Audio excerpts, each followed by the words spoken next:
Alhamdulillahirabbil alamin. Assalatu wassalamul atammanil akmalani alal mab'uthi rahmatan lil alamin wa ala alihi wa sahbihi ajma'in, amma ba'd.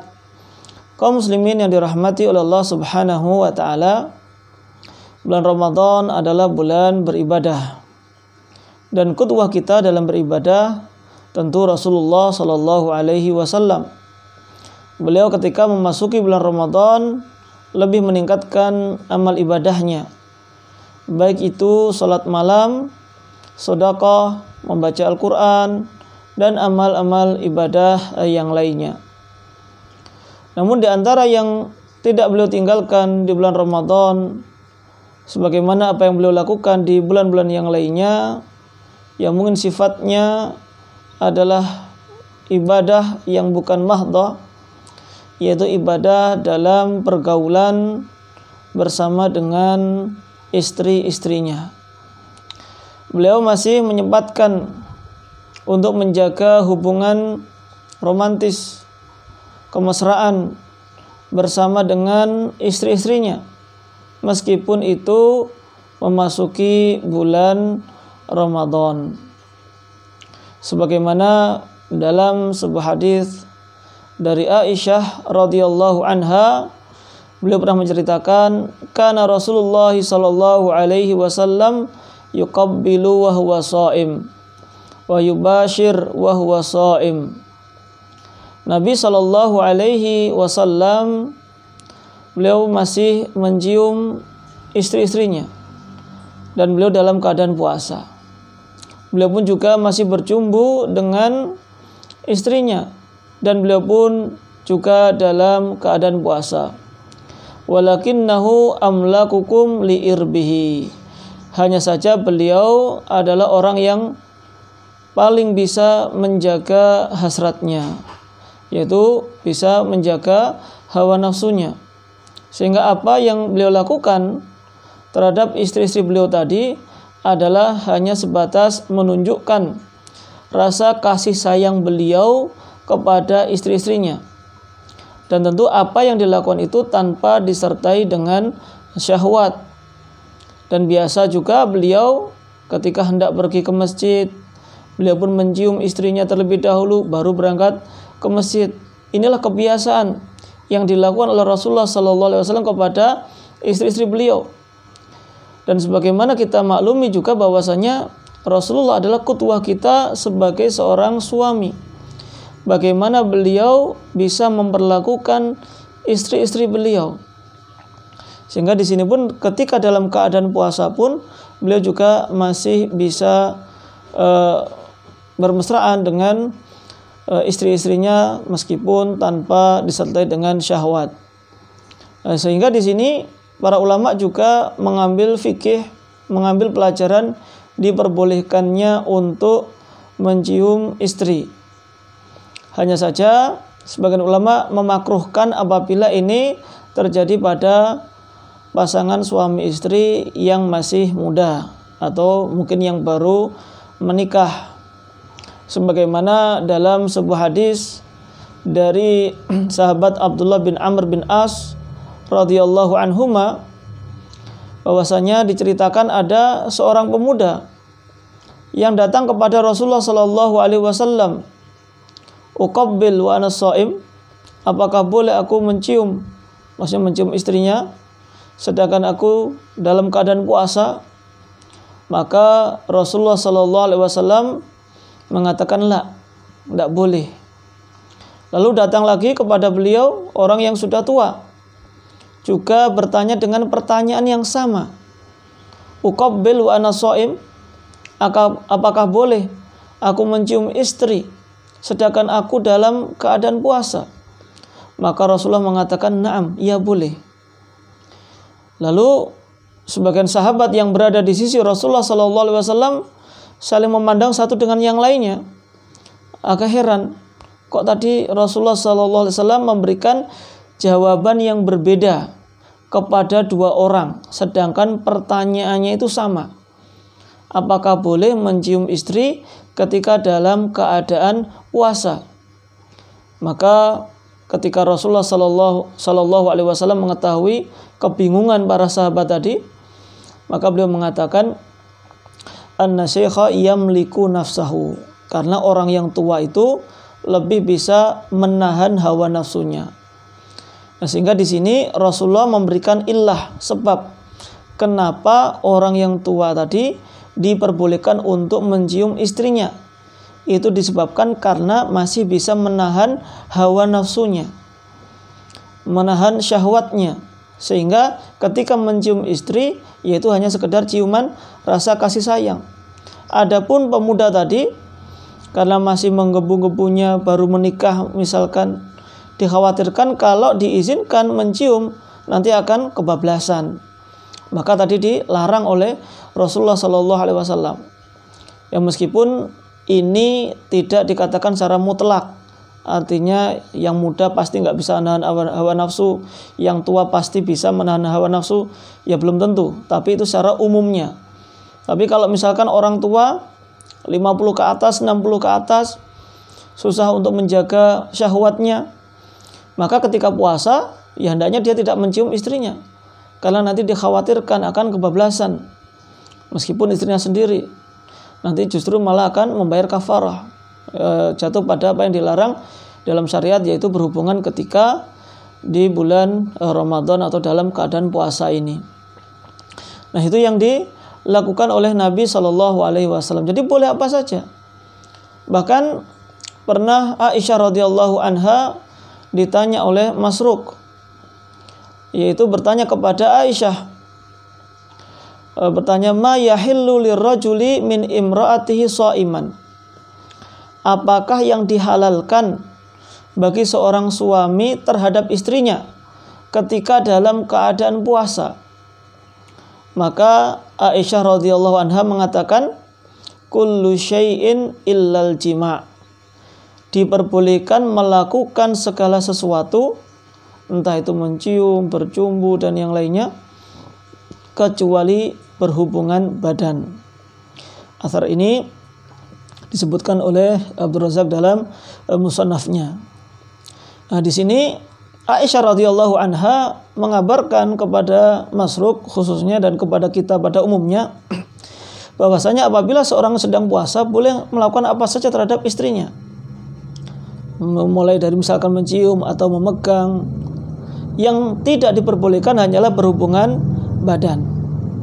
Tentu ini juga setiap manusia mengetahui keadaan dirinya masing-masing.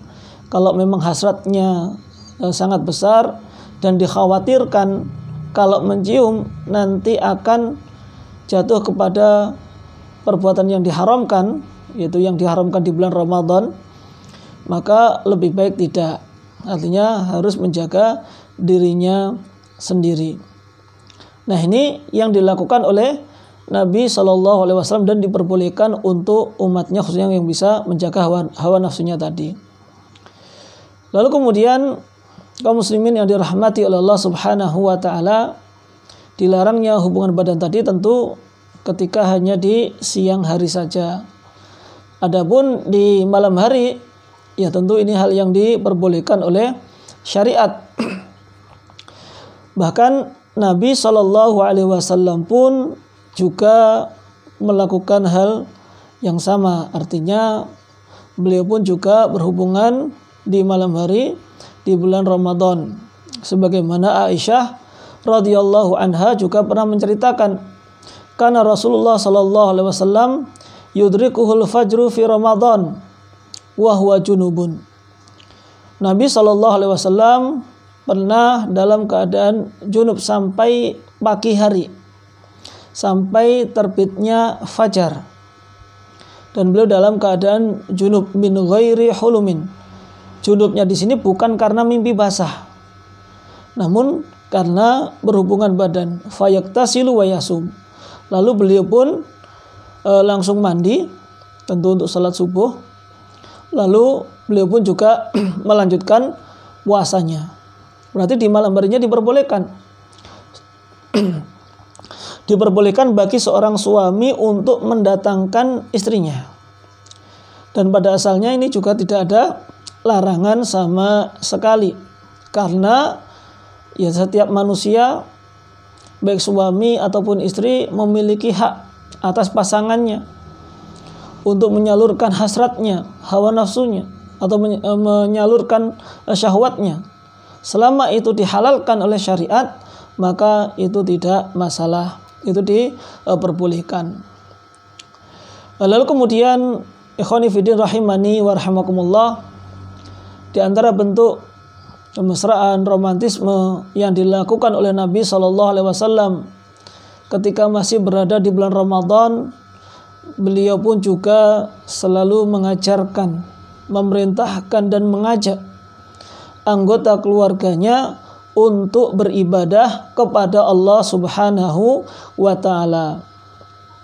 Sebagaimana juga dalam hadis dari sahabat Abu Dzar ketika menceritakan tentang salat malamnya Nabi SAW ketika sudah memasuki 3 hari terakhir di bulan Ramadan, maka Nabi SAW amara ahlahu wa nisa'ahu, Rasulullah memerintahkan keluarganya dan istri-istrinya, wa qama bis-shalah, kemudian Rasulullah pun berdiri untuk mengimami mereka, artinya mengajak istri-istrinya, diajak untuk beribadah, dan juga keluarganya agar menghidupkan malam tersebut dengan beribadah kepada Allah Subhanahu wa ta'ala. Jadi dalam beribadah pun juga harus ingat terhadap keluarganya. Dan juga Rasulullah SAW pernah bersabda, rahimallahu rajulan qama minal laili fasalla wa aiqadha imra'atahu fa in abad nadahat fi wajhihal ma. Semoga Allah Subhanahu wa ta'ala merahmati seorang laki-laki, seorang suami yang bangun di malam hari lalu mengerjakan sholat. Setelah itu membangunkan istrinya. Apabila istrinya enggan, tidak mau bangun, nadahat fi wajhihal ma. Sang suami pun memercikkan air ke wajah sang istri agar bangun. Wa rahimallahu imra'atan qamat minal laili fasallat. Semoga Allah Subhanahu wa ta'ala merahmati seorang istri yang bangun di malam hari lalu mengerjakan salat, wa aiqadat zaujaha, lalu membangunkan suaminya, fa in aba nadahat fi wajhihil ma. Kalau suaminya enggan dibangunkan, kok enggak mau, maka boleh dipercikan air ke wajah sang suami.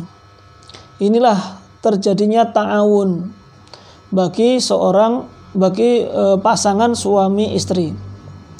Ya tentu ini belum bisa dipraktekkan bagi yang masih jomblo, yang belum menikah. Maka dari itu untuk bisa menghidupkan sunnah ini, ya tentu harus menikah terlebih dahulu. Sehingga inilah yang dilakukan oleh Nabi SAW. Bahkan ketika di 10 malam terakhir di bulan Ramadan, tentu ketika beliau menghidupkan malam dengan itikaf, maka menjauhi istri dalam artian tidak berhubungan. Namun beliau tetap mengingatkan keluarganya untuk beribadah dan menghidupkan malam terakhir. Karena Nabi SAW idza dakhala al-ashru syadda mi'zarahu. Nabi SAW ketika sudah memasuki 10 hari terakhir di bulan Ramadan, syadda mi'zarahu, mengencangkan sarungnya atau pakaian bawahnya atau sabuknya, ingin konsentrasi beribadah kepada Allah Subhanahu wa taala. Sebagian ulama menafsirkan beliau pun tidak berhubungan, karena di sini mengencangkan sarungnya. Wa ahya lailahu, beliau pun menghidupkan malam tersebut. Wa aiqadha ahlahu, beliau pun juga membangunkan keluarga beliau atau istri-istri beliau. Inilah yang dilakukan oleh Nabi SAW, sehingga ketika banyak beribadah di bulan Ramadan ini, di samping hubungan kepada Allah Subhanahu wa taala semakin ditingkatkan, semakin dieratkan, maka hubungan dengan keluarganya, dengan istrinya itu pun juga bisa semakin dekat. Semoga Allah Subhanahu wa taala menjadikan rumah tangga kita semuanya rumah tangga yang sakinah, mawaddah, warahmah, dinaungi dengan keberkahan oleh Allah Subhanahu wa taala, sehingga terjalin rasa saling mengingatkan, saling ta'awun dalam kebaikan dan juga ketakwaan kepada Allah Subhanahu wa taala. Wallahu a'lam.